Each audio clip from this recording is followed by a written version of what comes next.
Bonjour à toutes et à tous, bienvenue pour cette séance de mon talk Anatomie d'une faille, qui sera la dernière fois que je donnerai ce talk a priori. Donc je vais vous raconter un petit peu l'histoire, les tenants et les aboutissants de l'attaque sur le projet XZ Utils qui a eu lieu il y a une quinzaine de mois. Et juste pour commencer, petit spoiler alerte, certaines slides vont pouvoir heurter la sensibilité des experts non avertis, ou des moins experts aussi.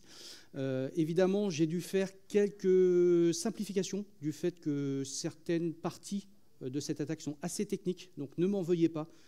Si jamais vous dites « Oh là, il y a une petite inexactitude, c'est trop simpliste, etc. », c'est normal. L'idée, c'est que ce soit digeste pour tout le monde et qu'aucun serveur n'a été maltraité pendant la préparation de ce talk. Par contre, un très grand nombre de machines virtuelles, je peux vous l'assurer. Donc on va rentrer tout de suite dans le cœur du sujet. Déjà, XZ Utils, qu'est-ce que c'est? XZ Utils, c'est un projet, je vois que ça n'arrête pas de sauter l'écran, c'est un projet, donc je vais essayer de vous le dire en 3 points. C'est un ensemble de bibliothèques et d'outils qui permettent d'achever de la compression sans perte. Vous connaissez probablement les outils de type gzip, zip, bzip, etc., enfin tous les zips possibles et imaginables. Donc c'est à peu près la même chose. La différence, c'est que XZ Utils permet donc de faire de la compression avec un très beau taux de compression. C'est un ensemble d'outils et de bibliothèques qui sont basés sur l'algorithme de Lamp-Elziv, que vous connaissez, dans Zip notamment, mais pas que, et sur une théorie mathématique qui s'appelle les chaînes de Markov, donc qui est une approche un peu stochastique des choses. Donc on ne va pas rentrer dans le sujet parce que ça vous donnerait mal à la tête. C'est super intéressant, mais ce n'est pas le sujet aujourd'hui. Et c'est énormément utilisé pour comprimer des fichiers texte. C'est très, très, très efficace, et notamment du code source. Sachez que les sources du noyau Linux, par exemple, sont distribuées sous la forme d'une archive TAR comprimée avec l'algorithme XZ. Parce que ça comprime très bien, ça permet vraiment d'atteindre des taux de compression qui sont assez intéressants. Mais ce n'est pas utilisé que pour ça. C'est aussi utilisé, par exemple, pour le noyau Linux. Lors de sa phase de boot, il cherche ce qu'on appelle un RAM disk initial. Son RAM disk initial peut être comprimé sous forme gzip, mais aussi on peut le comprimer avec l'algorithme XZ, voilà, qui permet donc d'avoir un RAM disk initial comprimé un petit peu plus fort. Et voilà, donc c'est utilisé à pas mal d'endroits. Je vais revenir sur la journée du 29 mars 2024, stupeur et tremblement, où au matin, on s'est réveillé avec une CVE, Common Vulnerability Exposure, que vous connaissez probablement. Donc la CVE 2024 3094, autrement dit la CVE droit sorti des enfers, qui a été remontée par Red Hat au petit matin. Alors c'est peu eux qui ont fait la découverte de cette faille, de cette attaque, mais ça a été les premiers à la remonter. Et donc cette CVE nous dit que du code malicieux a été découvert dans les tarballs upstream de la bibliothèque du projet XZ, donc c'est-à-dire les tarballs qui sont mis à disposition par le projet XZ pour être intégrés dans les distributions Linux notamment. Donc là on se dit, code malicieux dans les tarballs upstream, ça sent mauvais. Et on voit que son score est de 10 sur 10. Bon, évidemment, quand vous vous levez le matin, que vous voyez un score de 10 sur 10 sur une CVE, quand vous êtes CTO, par exemple, comme moi, qu'est-ce que vous faites? Vous vous levez, vous vous évanouissez, vous reprenez vos esprits, vous vous dites « Est-ce que je suis concerné par ça ?» Donc, avant d'aller plus loin dans l'analyse de cette faille, laissez-moi vous présenter quelqu'un qui est Andres Freund. Andres Freund, c'est vraiment le héros de cette histoire. C'est la personne qui a découvert cette attaque. Andres Freund, c'est cette personne. C'est une photo assez récente que j'ai trouvée. C'est un ingénieur qui a pour particularité de travailler sur le projet PostgreSQL. Donc, rien à voir avec la sécurité a priori. Cet ingénieur travaille chez Microsoft. Personne n'est parfait. Bon, j'embrasse mes amis Microsoft. Je suis sûr qu'il y en a dans la salle. Et donc, Andres Freund, c'est lui qui a découvert cette attaque de façon tout à fait fortuite. Et d'ailleurs, il le dit, se révèle être une série de coïncidences assez intéressantes.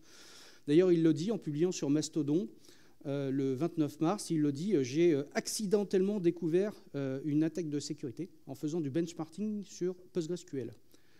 Donc il nous informe comme ça en disant, si vous êtes en train de tourner sur Debian Testing, alias la distribution SID, donc, qui est la version expérimentale de Debian, ou d'autres distributions de ce type-là, je vous recommande très fortement d'upgrader. Et donc, il explique qu'il était en train d'effectuer un certain nombre de micro-benchmarks sur PostgreSQL et qui s'est rendu compte de comportements tout à fait inopportuns, on va dire. Et il explique que voilà, tout ça, il a creusé un petit peu et que tout ça se révélait être une grande série de coïncidences. Il a été un petit peu suspicieux, il a enquêté, mais je vais vous raconter tout ça un petit peu après. Il a posté aussi, puisque comme il a vraiment creusé cette attaque de sécurité, je suis désolé, ça n'arrête pas de basculer l'écran. Il a creusé et donc il a posté un message sur le message board du projet OpenWall. Si vous ne connaissez pas OpenWall, donc c'est un projet qui vise à faire de la recherche en sécurité, donc un projet communautaire. Et donc c'est des groupes de personnes, de hackers, de gentils hackers entre autres, qui vont faire de l'audit de sécurité, de distribution Linux, de projets open source, etc. Donc il a posté sur ce message board le fait qu'il a découvert donc, une attaque de sécurité et qu'en observant un certain nombre de symptômes, il a creusé et c'est là où il a annoncé que le repository upstream de XZ a été backdooré. Donc backdooré, on se dit bien que this is fine, il va falloir enquêter là-dessus. Donc ça se révèle au final une attaque. C'est vraiment pas une faille de sécurité en tant que telle, ça a été une attaque réellement coordonnée. Et les objectifs de l'attaque, on peut le résumer en gros en 3 points. Corrompre la supply chain, donc la chaîne d'approvisionnement logiciel, au travers donc, du projet XZ Utils, affaiblir le démon SSH et par là même devenir le maître du monde. Si vous affaiblissez le démon SSH et que vous êtes évidemment exposé sur Internet, vous avez toutes les chances que vos serveurs soient évidemment concernés par ce type d'attaque. Donc évidemment, si cette attaque avait réussi, aujourd'hui, on serait plutôt mal en point, ou en tout cas, peut-être qu'on ne s'en rendrait peut-être même pas compte. Chronologie de l'attaque, on va résumer ça globalement en 4 temps que je vais vous évoquer juste après. Donc c'est une valse en 4 temps qui va d'abord faire une belle part à l'ingénierie sociale, que je vais vous détailler juste après. Une belle part aussi d'ingénierie technique. C'est une attaque qui techniquement est extrêmement brillante. Il faut le savoir. Je vais vous montrer le mécanisme qu'on va utiliser justement pour affaiblir le démon SSH. Une partie déploiement de l'attaque et heureusement pour nous, la détection de l'attaque. Donc, je vais rentrer tout de suite dans la partie ingénierie sociale. Donc, l'ingénierie sociale, c'est vraiment le point d'entrée, le point d'orgue de cette attaque qui a permis donc de pouvoir la matérialiser. On va appeler ça un peu la menace fantôme. Donc, en termes d'ingénierie sociale, je vais vous revenir sur ce que c'est exactement. Donc, l'ingénierie sociale, c'est globalement une pratique de manipulation psychologique à des fins d'escroquerie. L'ingénierie sociale a pour vocation d'exploiter la peur, la crédulité des gens, l'ignorance, etc., pour mener à bien un certain nombre d'actions et des actions pas très recommandables. Je vais vous citer quelques techniques d'ingénierie sociale, certaines que vous connaissez, évidemment, par exemple le phishing. Le phishing, vous recevez un email, on vous encourage très très fortement à aller cliquer sur un lien pour donner vos informations personnelles. Probablement votre numéro de carte bancaire, des informations, etc., etc. Donc ça, c'est le type d'ingénierie sociale la plus classique et la plus connue. Vous avez le vishing. Le vishing, c'est exactement la même chose que le phishing, mais par le téléphone. Alors, vous recevez un appel, ça peut être un robot directement sur votre téléphone qui vous appelle et qui va utiliser les mêmes techniques que le phishing pour vous soustraire des informations. On va monter un petit peu crescendo, vous avez le prétexting. Alors ça, c'est quelque chose auquel j'ai eu affaire plusieurs fois chez moi. Ce sont des gens qui sonnent à votre porte, typiquement, et qui vous disent « Bonjour, nous sommes des techniciens Bouygues Télécom. Vous avez entendu parler des problèmes d'Internet dans le quartier. Est-ce qu'on peut rentrer chez vous pour regarder votre box, voir s'il n'y a pas de problème ?» Vous êtes Bouygues Télécom, je suis chez Free, déjà il y a un problème.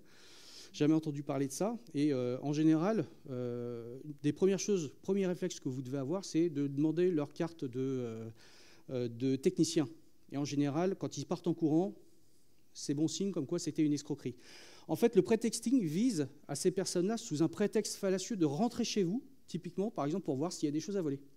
Et les personnes qui ont accédé à leur demande, très souvent, ont eu des tentatives de cambriolage juste derrière. Donc c'est une forme d'ingénierie sociale. Vous avez le baiting. Alors celui-ci, il est très très intéressant. Prenez une clé USB, injectez dedans un virus ou n'importe quoi, etc. Laissez-la traîner, mettez-la dans une boîte aux lettres. Vous pouvez être certain, à 90%, que la personne va prendre cette clé USB et la mettre dans son PC. Alors ça marche aussi avec d'autres devices. Je l'ai testé pour vous, typiquement les souris, les claviers. Mettez un petit microcontrôleur dedans qui va injecter un petit code malicieux au moment où le device va se connecter. Sous Windows, typiquement, vous allez avoir la fameuse console qui va s'ouvrir et se fermer instantanément. En fait, elle se sera ouverte, elle aura tapé un certain nombre de lignes de commandes. pour installer une charge utile sur votre machine. Voilà. Ça marche très très bien. Très utilisé par certains services de certains États. Le shoulder surfing. Parmi vous, j'imagine, il y en a qui prennent très régulièrement le train pour venir notamment en conférence, à Rivière-à-Dève ou ailleurs.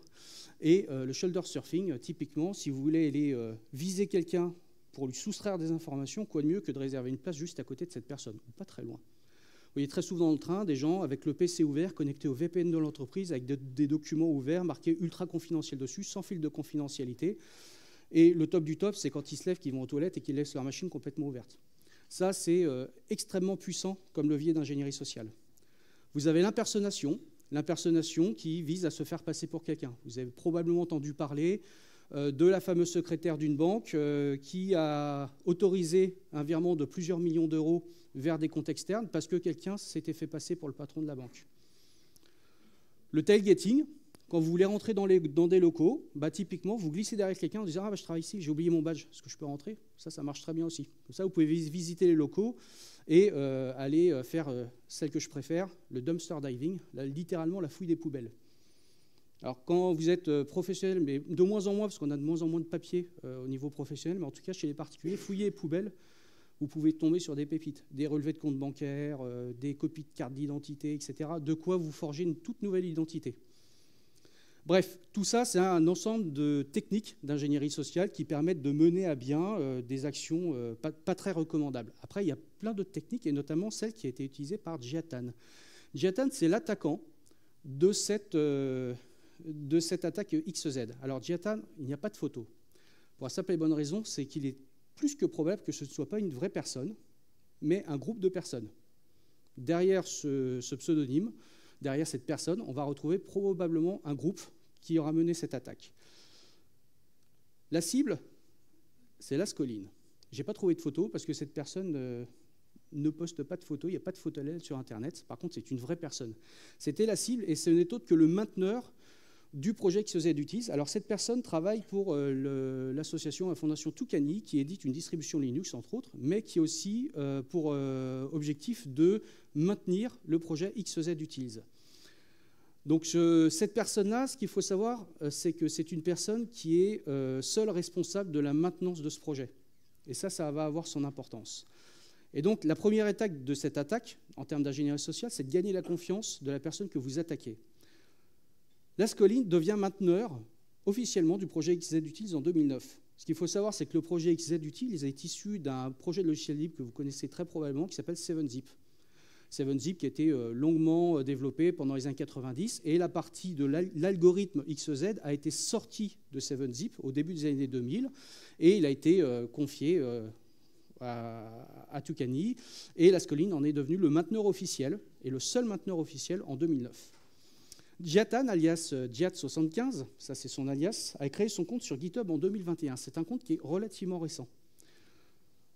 Il commence à contribuer à différents projets libres et open source, donc FLOSS, Free, Libre et Open Source, et qui gravitent tous plus ou moins autour du projet XZ Utils. Donc, vous reverrez tout à l'heure, je vous afficherai un certain nombre de projets. Il a travaillé, il essaie de contribuer à XZ Utils, XZ Utils-Java pour la partie Java, etc. Enfin, il y a pas mal de projets qui vont tourner autour de XZ Utils. Mais pas que. Il a essayé de se créer quelque part une identité numérique de confiance. Il a soumis son premier patch XZ en 2022, mais son premier patch a été refusé. Donc c'était un patch qui était tout à fait légitime, petite correction, mais il a été refusé par le mainteneur officiel pour différentes raisons. Mais ce qu'il faut savoir, c'est que dans la foulée, il y a une personne qui s'appelle Jigar Kumar, qui est entrée dans la danse et qui a commencé à mettre la pression sur le mainteneur officiel en disant « il faut absolument intégrer ce patch dans XZ Utils ». Et quand je dis « il a mis la pression », c'est qu'il a envoyé de nombreux messages sur le board du projet. Dans le même temps, une autre personne, Denis Hens, entre aussi dans la danse, il intensifie la pression. De la même manière, il dit voilà, on a absolument besoin que ce patch soit intégré parce que voilà, il y a des instabilités, il y a des corrections à faire, etc. Donc il met la pression. Ce qu'il faut savoir, c'est que ces deux personnes-là, probablement ne sont pas des vraies personnes et sont aussi les mêmes personnes qui sont derrière l'identité de Jiatan. Il faut le savoir. Mais ça a pour effet de créer une sorte d'effet de meute numérique, c'est-à-dire que des personnes qui sont très proches du projet XZ Utils se disent « Ah mais oui, mais eux, ils réclament le fait que le patch soit intégré, et nous aussi, on aimerait bien que ce patch soit intégré. » Donc quelque part, il y a des gens qui indirectement, vont aussi mettre la pression sur le mainteneur. L'Ascoline est débordée sous une avalanche de demandes, parce qu'entre-temps, il y a des nouvelles demandes de correction et d'intégration de patchs qui sont faites. Et donc, il est complètement débordé. Je rappelle qu'il est seul et que maintenir XZ Utils, ce n'est pas ce qu'il fait vivre. C'est un projet, comme beaucoup de personnes dans l'open source, c'est un projet qu'il gère sur son temps libre. Il est seul, et à ce moment-là, à un moment donné, la communauté exige de lui de nommer un co-mainteneur, en disant le projet n'avance pas, il y a plein de demandes qui arrivent, tu n'es pas capable d'y répondre, il faut nommer absolument un co-mainteneur. Jihatan fait son premier commit, finalement, et devient un contributeur régulier. Il soumet des patchs, qui sont très légitimes d'ailleurs, et il soumet des patchs qui vont tantôt corriger de la documentation, tantôt corriger du code, etc. Et il commence à devenir un contributeur régulier du projet. En revanche, la pression exercée sur le mainteneur ne faiblit pas. Et il y a plein de personnes qui probablement sont aussi des personnes qui n'existent pas, qui continuent à mettre la pression sur le mainteneur. L'objectif, c'est de le faire craquer. Donc Jihatan gagne en implication, il gagne en confiance aussi sur le projet, il soumet des patchs qui sont de plus en plus complexes, il rentre de plus en plus au fond des choses dans le projet. Et au bout d'un moment, épuisé, l'Ascoline nomme Jihatan co-mainteneur début 2023. Donc là, il commence à avoir les clés du camion, si j'ose dire, pour pouvoir travailler de plus en plus profondément sur le projet. Donc en résumé, pour une attaque de type d'ingénierie sociale comme celle-ci, pour rentrer dans un projet par la petite porte, c'est prenez un projet open source, identifiez un mainteneur qui est seul, mettez-lui un nombre conséquent d'issues, mettez-lui la pression et finira par craquer. C'est quasiment sûr et certain.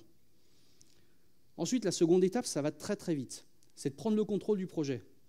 Donc Jihatan effectue son premier merge. Il est mainteneur maintenant, co-mainteneur, donc il a la capacité de merger du code comme bon lui semble. Il a les mêmes droits sur le dépôt GitHub que l'Ascoline. Ensuite, il gagne progressivement la confiance de l'Ascoline, c'est-à-dire qu'en tant que co-mainteneur, ils échangent de plus en plus, ils deviennent de plus en plus proches. Par contre, il y a une chose qu'il faut noter, c'est qu'en vrai, ils ne se sont jamais vus. L'Ascoline ne l'a jamais rencontré physiquement Jihatan. Ça a son importance. Des emails de contact sont mis à jour vers Jihatan en mars 2023. C'est-à-dire les emails de contact du projet, c'est-à-dire d'autres projets. Je pense notamment au projet OSS Fuse, qui sert à tester le fait que différents projets open source résistent à des problématiques d'injection de données qui pourraient rendre le projet instable. Donc tous les emails de contact du projet sont mis vers Jihatan. C'est-à-dire que chaque fois qu'un projet ou chaque fois qu'une personne veut communiquer avec la maintenance du projet XZ Utils, c'est Jihatan qui reçoit les emails. Et ce n'est pas suffisant. Jihatan s'efforce dans le même temps de consolider l'infrastructure de test. Ça aussi, ça a son importance, et vous allez le voir après dans la partie ingénierie technique. Il s'efforce de consolider l'infrastructure de test, mais de la même manière en mettant du code qui est tout à fait légitime, à première vue. Mais il est en train de préparer le terrain à ce moment-là. En juillet 2023, une pull request est effectuée pour désactiver le fuzzy build. Comme je le disais, OSS Fuse, tout d'un coup, essaye donc d'injecter des données aléatoires, etc., pour voir comment certains projets résistent. Or, le fusing build fait qu'il y a des instabilités qui sont découvertes. Donc, Jihatan demande à désactiver cette partie-là, justement pour mener à bien son opération en sous-marin. Il gagne progressivement le contrôle sur le projet début 2024. Il change le hosting du projet de Tukani.org vers les GitHub Pages, ce qui lui donne un contrôle total sur le projet, sur la communication du projet, parce qu'il n'avait aucun accès à Tukani.org en termes de hosting. Par contre, en mettant le hosting du projet sur GitHub Pages, comme il a les droits de commit et les droits de merge, il peut faire ce qu'il veut. Donc il peut mettre à disposition n'importe quelle communication, n'importe quelle archive, comme bon lui semble. Il ajoute la charge utile, finalement, de son attaque dans les tests unitaires en février 2024. Il publie la version 5.6 de XZ Utils, mais à ce moment-là, plusieurs distributions, dont Debian, Gentoo et Red Hat, détectent des dysfonctionnements, des petites, des petits problématiques de stabilité. Notamment côté Debian, Gentoo et Red Hat, ils utilisent Valgrind, donc qui est un logiciel qui permet d'analyser notamment les débordements de buffer, ce genre de choses, les écritures en mémoire qui ne sont pas du tout légitimes. Et donc, ils détectent des dysfonctionnements. Dans la foulée, Jihatan publie des correctifs sur ces instabilités. Et il pousse les distributions justement qui avaient détecté ces dysfonctionnements et les autres distributions à inclure cette nouvelle version dans les distributions, ces correctifs dans la distribution. Pourquoi ? Parce que là, on est en février 2024. Sachez qu'au mois d'avril arrivent des distributions qui sont assez importantes. La Fedora publie en général sa nouvelle version de distribution. Ubuntu publie sa nouvelle version de distribution en avril, basée sur Debian. Si vous corrompez Debian, vous avez une forte probabilité d'aller corrompre Ubuntu, qui est quand même une distribution majeure. Il publie la version 5.6.1, et donc à ce moment-là, le verre est dans le fruit, si j'ose dire. Donc il a réussi globalement son attaque. À ce moment-là, la version 5.6.1 est publiée, et les différentes distributions sont en train de l'inclure dans leur package. Maintenant, je vais passer sur la partie ingénierie technique.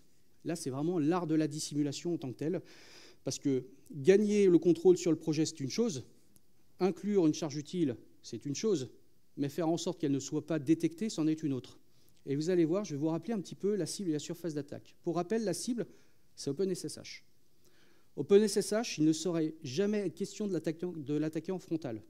Les personnes qui connaissent, comme moi, les développeurs d'OpenSSH, vous savez très bien, ce sont des gens qui sont extrêmement suspicieux, en plus d'être extrêmement brillants, et qui ne vont pas laisser passer n'importe quelle page sans être revue des dizaines, des centaines de fois avec les tests de sécurité qui vont bien. Donc, en aucun cas, si vous voulez affaiblir le démon SSH, vous ne pouvez l'attaquer en frontal.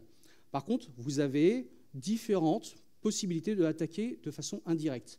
Et notamment, la cible et la surface d'attaque qu'on va avoir ici, ça va être le tarball, notamment via le tarball d'XEZ-Utils, le système de build, les tests unitaires, dont je vous parlais il y a quelques minutes, le code source, évidemment, la glibc, notre ami systemd. Et là, vous avez globalement les usual suspects qui vont faire l'histoire de cette attaque. Alors, je suis désolé pour ceux qui n'ont pas vu le film, peut-être que je vous spoil la fin, je suis désolé. Donc, on va partir par le tarball. Le tarball, globalement, c'est la source de tous les maux. C'est lui qui va permettre d'aller diffuser cette attaque, diffuser la charge utile. Ce qu'il faut savoir, c'est que ce tarball, il contient le code source exact de ce qu'il y a sur GitHub à quelques petites choses près. Donc si vous comparez le code source que vous avez sur GitHub et ce qu'il y a dans le tarball, vous avez presque la même chose. Il n'y a pas grand-chose qui diffère, mais ce petit presque a vraiment une importance. Donc il va embarquer la charge utile dedans. Et ce tarball, en fait, pour pouvoir injecter la faille, ce n'est pas le code source modifié tel quel qui va être diffusé. En fait, on va se baser sur le système de build. Le système de build de XEZ-Utils a une particularité, c'est qu'il a un double système de build. Un système de build basé sur CMake, que vous connaissez peut-être, et un système de build basé sur les AutoTools. Alors, si vous avez déjà compilé des logiciels sous Unix et Linux, c'est configure, make install. Voilà. Donc là, je vais vous parler essentiellement du système de build des AutoTools, mais globalement, ça se révèle être la même chose pour CMake. Donc vous avez un répertoire qui s'appelle M4, qui contient des macros qui vont permettre de détecter un certain nombre de choses, sur quelle plateforme je compile, quelle est la plateforme de destination, est-ce que j'ai telle ou telle feature dans mon système d'exploitation, etc. Et il y a un fichier qui contient des macros qui est assez intéressant, qui s'appelle build-to-host. C'est un des rares fichiers, justement, qui n'est pas présent sur GitHub.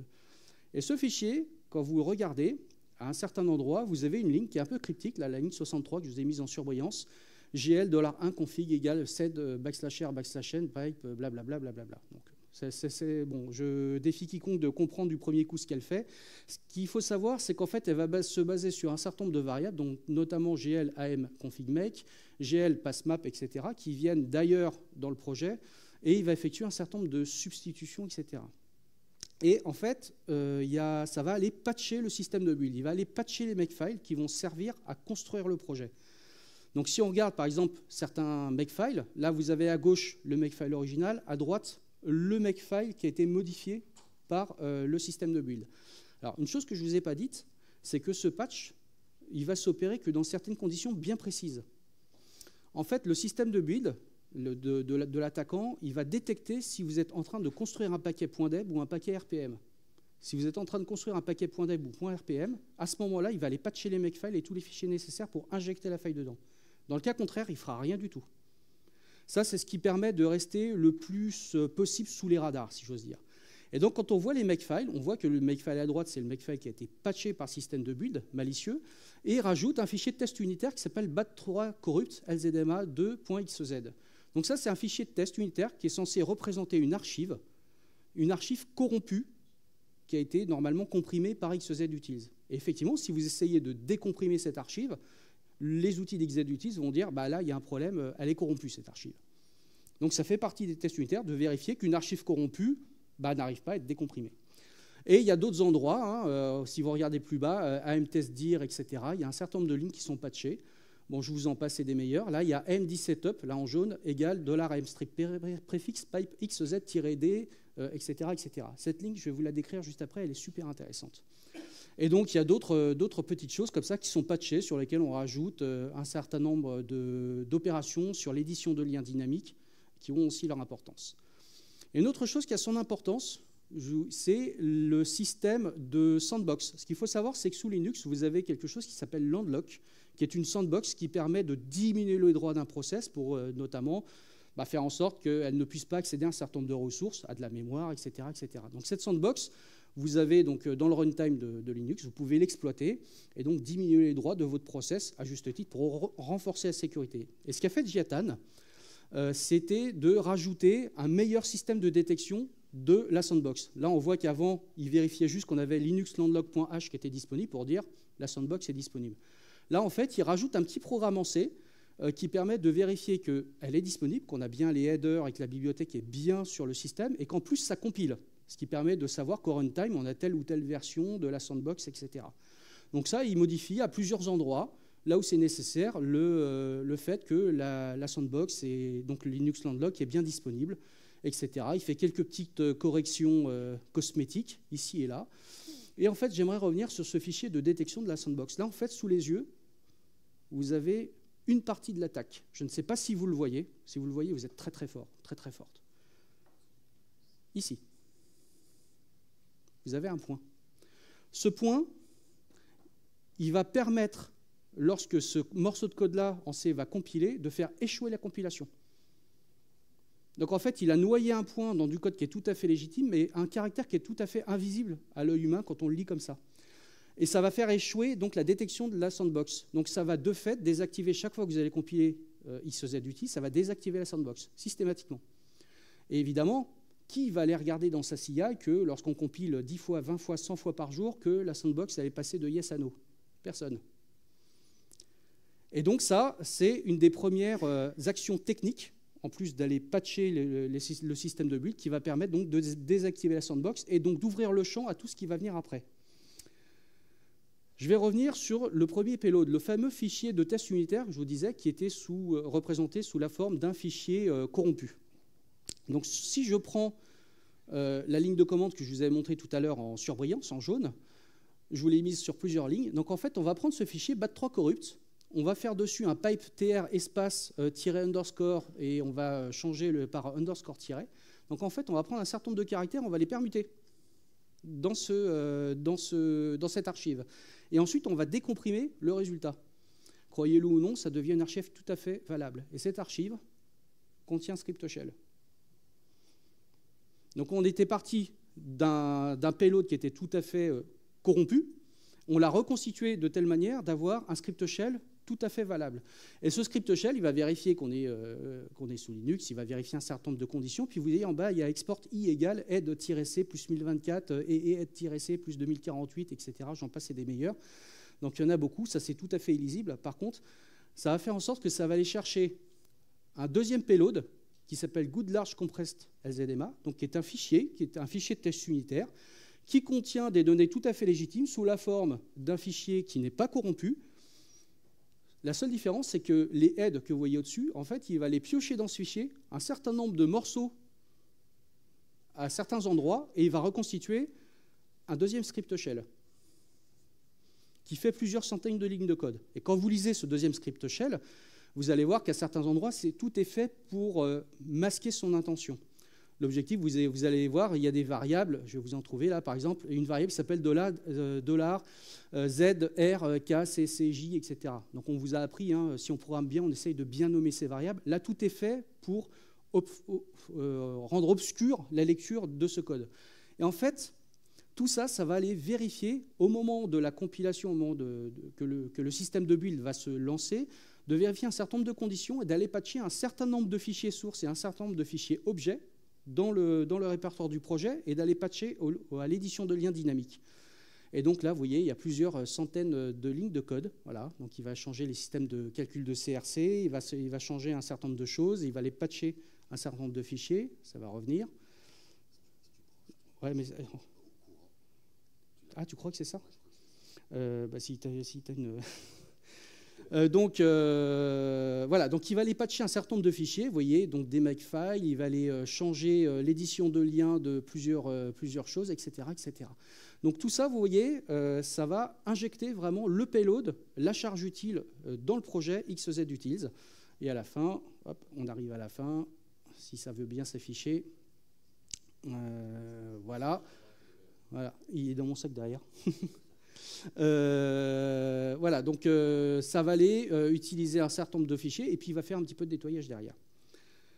Donc une fois que ça c'est fait, vous vous retrouvez avec un XZ Utils qui est patché, on va dire, de façon malveillante.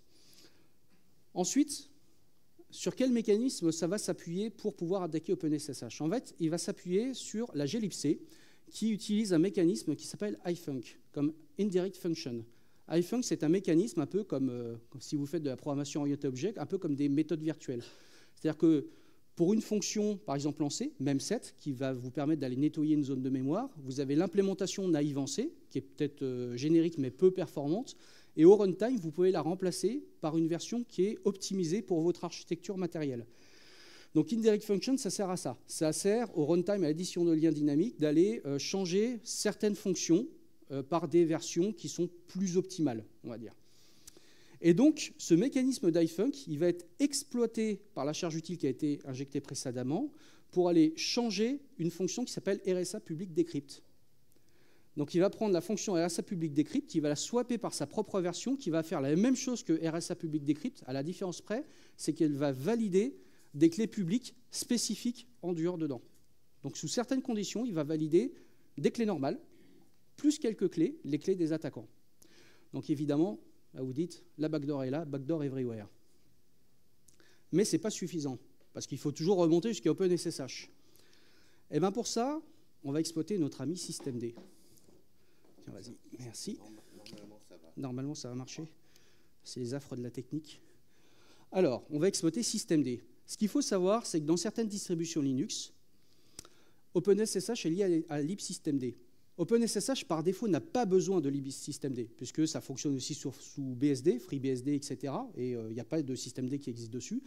Mais certaines distributions Linux sont liées OpenSSH à libsystemd pour qu'il soit plus facile à piloter par systemd lorsque vous faites system, ctl, start ou stop, OpenSSH, etc. Donc pour certaines opérations, pour rendre ça, on va dire, plus sans couture dans les distributions Linux, c'est lié à ça. Et ce qu'il faut savoir, c'est que libsystemd est elle-même liée à, je vous le donne en mille, liblzma. Donc quand OpenSSH va se lancer, l'édition de liens dynamique va s'effectuer. Ça va se lier donc à libsystemd, qui elle-même va se lier à liblzma, qui elle va aller patcher la RSA public decrypt, cette fonction-là, et la boucle est bouclée. Et ce qu'il faut savoir, c'est qu'en plus, ça va donc permettre de pouvoir rajouter une fonctionnalité à OpenSSH, c'est que la backdoor, ainsi injectée, ne va s'activer que dans une seule condition. Si OpenSSH est détaché de tout terminal de contrôle et s'il fonctionne en arrière-plan, pour se rendre encore plus indétectable. Donc si vous lancez OpenSSH daemon à la main, connecté à un terminal, la backdoor ne sera pas présente. Donc là, évidemment, lorsque OpenSSH est lancé sur votre machine, bah, évidemment, en arrière-plan, votre backdoor est présente et votre machine est donc vulnérable à l'attaquant.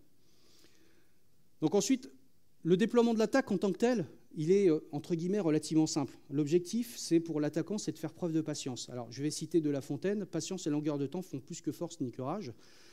Globalement, c'est que ce qu'il faut retenir de ça, c'est que l'être humain est très peu sensible aux changements sur le long terme. Et une attaque comme celle-ci, qui a duré plus de 2 ans, la personne attaquée n'a pas pu se rendre compte à aucun moment qu'elle était victime d'une attaque de l'extérieur pour corrompre la supply chain. Et effectivement, si vous êtes plus à vouloir attaquer un projet et que vous y allez en frontal pour aller le plus rapidement possible, vous êtes quasiment assuré d'être repéré. Là, le fait que ça se passe sur un temps très très long et avec des techniques et d'ingénierie sociale et des techniques d'ingénierie technique qui sont très poussées, peu de personnes peuvent détecter ce type d'attaque. Après, on peut le mettre en parallèle à la fable de la grenouille. Hein. Prenez une grenouille, mettez-la dans de l'eau, faites bouillir l'eau. La grenouille ne va pas se rendre compte de la montée en température progressive. Et donc, elle va finir par mourir de chaleur. Par contre, prenez une grenouille, jetez-la tout de suite dans l'eau bouillante, elle va tout de suite vouloir s'échapper. C'est un petit peu l'image à retenir.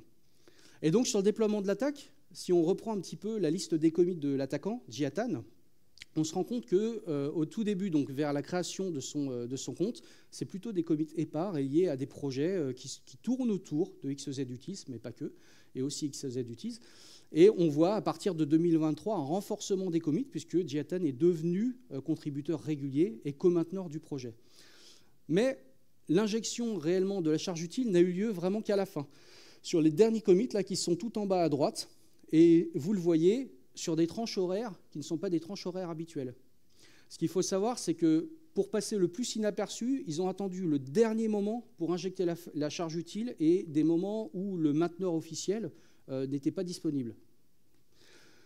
Et quand on analyse un petit peu les adresses IP sources qui ont servi à faire ces commits, en fait, on se rend compte que ça venait de Singapour au travers d'un VPN, mais par 2 fois, les attaquants ont oublié de mettre leur VPN, ce qui nous a conduit à aller vers des pays de l'Est, plutôt vers la Russie, ce qui laisse à penser que c'est un groupe de hackers relativement connu. Donc il y a un chercheur en sécurité qui a audité tout ça, qui laisse à penser que c'est un groupe de hackers assez connu côté russe et donc sous contrôle étatique.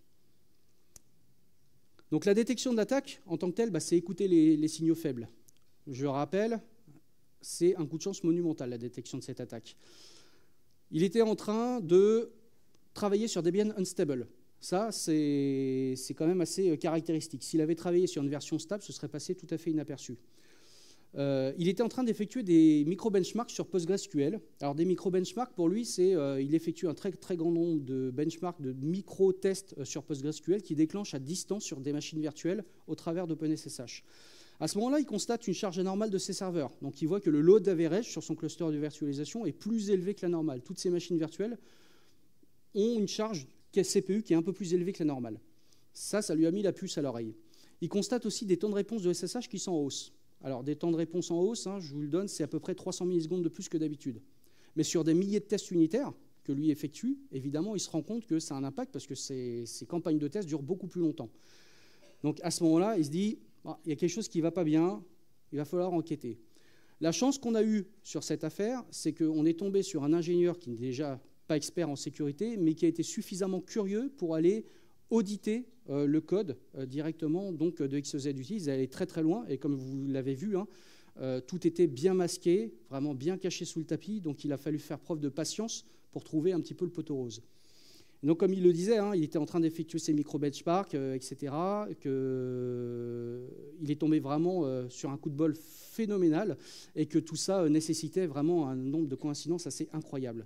En gros, c'est vraiment un aliment des planètes exceptionnel, le fait qu'on ait pu détecter cette attaque. Et quand je dis « on », c'est lui. En fait, si je vous parle de tout ça, en vérité, le vrai fond du sujet que je vous expose aujourd'hui, ce n'est pas tant l'attaque XZ-Utils, même si elle est brillante de par sa mise en application d'ingénierie sociale et technique, mais c'est surtout la supply chain. La supply chain, c'est vraiment la grande oubliée de nos entreprises aujourd'hui. Aujourd'hui, la supply chain, votre chaîne d'approvisionnement logiciel, c'est le nerf de la guerre. C'est un vecteur d'attaque qui est monumental. Alors, en tant que supply chain, nous, au quotidien, dans nos logiciels informatiques, on ne se rend pas compte des impacts que ça peut avoir. Mais rappelez-vous l'attaque des beepers du Hezbollah, ça, c'est une attaque de chaîne d'approvisionnement qui est aussi brillante du fait qu'elle s'est étendue sur un temps long et qu'elle a nécessité des techniques pour rendre, je dirais, l'objectif de cette attaque le plus invisible possible. Donc la supply chain, dans vos entreprises aujourd'hui, dans nos entreprises, le vecteur d'attaque, ça va être les systèmes d'exploitation, les logiciels et paquets logiciels. Chaque fois que vous allez faire apt install et que vous avez rajouté un dépôt externe, posez-vous la question de savoir est-ce que ce dépôt il est safe. Mais aussi, et ça vous l'utilisez tous les jours, Composer, NPM, pip, Go, Rust. Chaque fois que vous faites cargo build, Go build, NPM install, etc., vous allez télécharger la moitié d'Internet sur votre machine.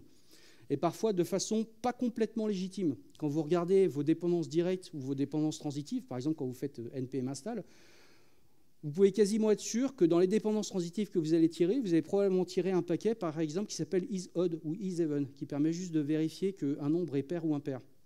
Est-ce qu'on a vraiment besoin de ça? Eh bien, sachez, croyez-le ou non, que c'est l'un des paquets les plus téléchargés sur npm. Et il y a d'autres paquets, beaucoup plus récemment, qui ont fait l'objet, on va dire, de problématiques de build. Par exemple, il y a un développeur qui maintenait un logiciel qui s'appelle Colors ou Colorize, je ne me souviens jamais de son nom, qui permet de mettre en couleur ce que vous sortez sur votre terminal de contrôle. Un jour, ce développeur a, comme qui dirait, pété un câble sous la pression. Il a publié une nouvelle version qui faisait une jolie pluie dans votre terminal à la Matrix et ensuite rentrait dans une boucle infinie et il a fait planter des millions de systèmes de build. Voilà. Tout simplement parce que les gens vont directement tirer ces dépendances directement d'Internet sans forcément avoir un contrôle. Très régulièrement, on voit que les dépendances qui sont tirées, c'est les dépendances latest. C'est peut-être pas une bonne idée. Mais en tout cas, je vais aussi rajouter, sans oublier, mais ça aussi vous l'utilisez très probablement souvent, les images Docker. Les images Docker, beaucoup de gens vont directement les télécharger sur Docker Hub avec des images parfois produites par des personnes un petit peu obscures et pas forcément validées. Donc, toutes ces dépendances, en fait, il faut être vraiment très, très regardant dessus. Et si je vous en parle, c'est que pas plus tard qu'il y a une dizaine de jours, il y a The Hacker News qui a publié cette news assez incroyable que sur GitHub, il y a plus de 200 dépôts avec des chevaux de Troie qui étaient publiés sur GitHub et qui visaient exclusivement les développeurs ou les gamers, voilà, qui développaient des outils dessus. Et donc, c'était des bibliothèques ou des sets d'outils qui étaient tout à fait légitimes à première vue, mais qui incluaient une charge utile pour pouvoir faire une attaque de supply chain. Donc, la supply chain, quelque part, c'est souvent un maillon négligé qui est souvent free, libre et open source. Vous connaissez cette image de XKCD, très probablement. Ce qu'il faut savoir, c'est qu'en fait, on peut se prémunir de ce type d'attaque relativement aisément. On peut limiter l'impact de ce type d'attaque.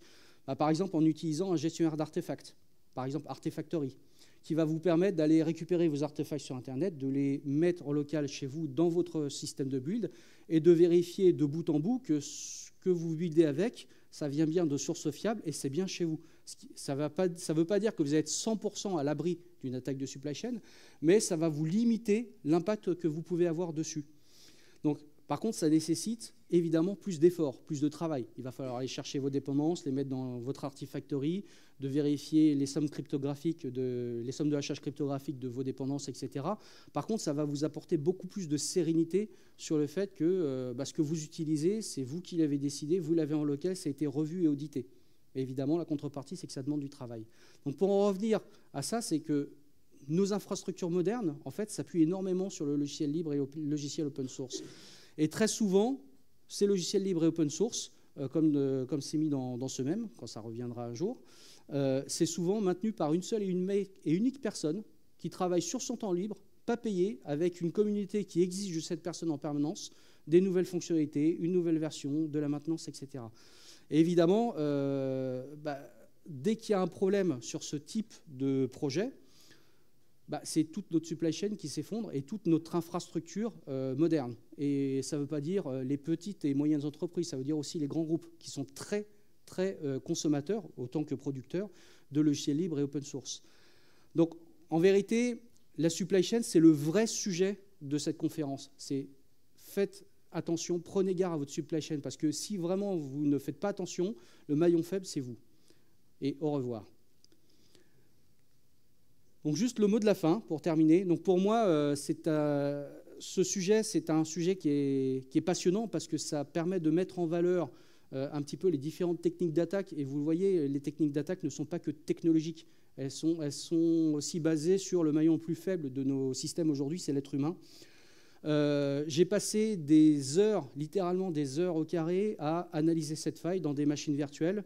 Peu après sa publication, le 1er avril 2024, et ce n'est pas une blague, je faisais un live sur le sujet, un live surtout sur le sujet, et c'est ça qui m'a donné l'envie de vous partager ça dans cette conférence. Et donc, juste pour terminer, en fait, le vrai sujet de tout ça, c'est la chaîne d'approvisionnement logiciel. Faites très attention, chaque fois que vous allez chercher vos dépendances, regardez vos dépendances directes, vos dépendances transitives. Posez-vous la question de savoir est-ce que vous avez vraiment besoin d'une fonction qui vient de l'extérieur qui permet de vérifier qu'un nombre est pair ou impair. Je prends cet exemple qui est très simple, mais il y a d'autres packages qui existent, d'autres choses que vous pouvez tirer dont vous n'avez pas forcément besoin, que vous pourriez réimplémenter un peu plus facilement, avoir plus de contrôle dessus.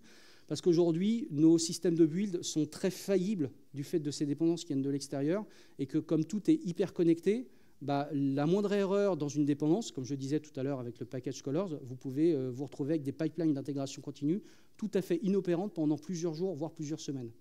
Donc c'est un problème. Et pour terminer, un petit peu de personal branding. Vous pouvez me retrouver sur les réseaux sociaux, dans les internets, sur X, Blue Sky principalement. Je donne des lives sur Twitch, je suis aussi présent sur YouTube. Vous avez la liste de mes miroirs GitHub, GitLab et Bitbucket sur laquelle vous pouvez retrouver mes différents projets. Je travaille pas mal sur des projets autour de la virtualisation, Proxmox VE. J'écris des émulateurs aussi d'ordinateurs, ce genre de choses. Donc faites-vous plaisir. Et puis, si vous avez des questions, vous pouvez venir me voir, parce que je crois qu'on est arrivé au bout. Je ne sais pas s'il y a du temps pour les questions. Il y a un peu de temps pour les questions, donc c'est parfait. Merci beaucoup.